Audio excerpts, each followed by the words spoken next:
I used to be able to throw a pigskin a quarter mile.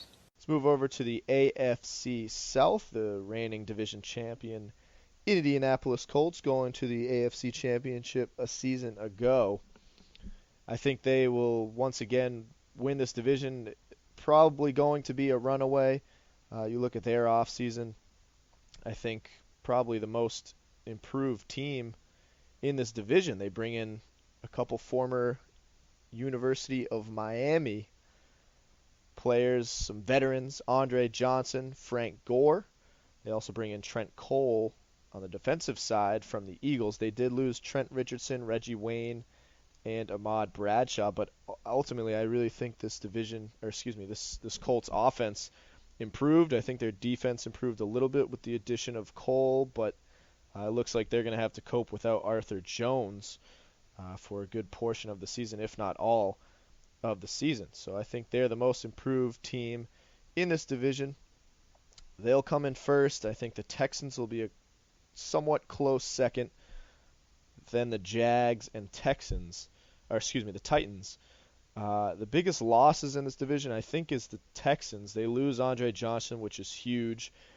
Another player on that offense, still on the team but injured, is Arian Foster. He'll miss about 6 weeks, so that's a big loss. They lose Ryan Fitzpatrick, and they bring in Brian Hoyer to replace him. So I don't know if that's going to be enough on the offensive side.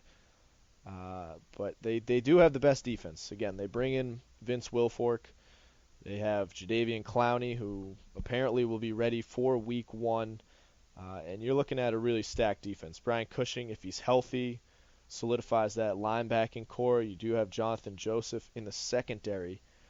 So the Texans' defense is looking good, and the question is, will their offense keep up? And they have a big target ahead of them in chasing the Colts, who, as I mentioned, have the best offense in this division. But AFC South might be a little interesting this year, as it has not been in seasons past. You do have some young quarterbacks in this division.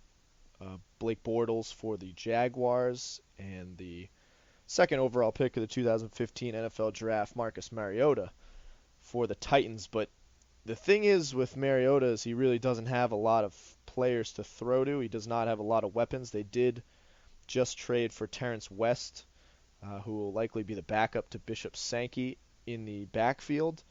But really lackluster wide receiving core for the Titans, and that'll hurt them, and really it's going to hurt Mariota in terms of development. But I think the Colts take this division, followed by the Texans, Jags, and Titans. He scores!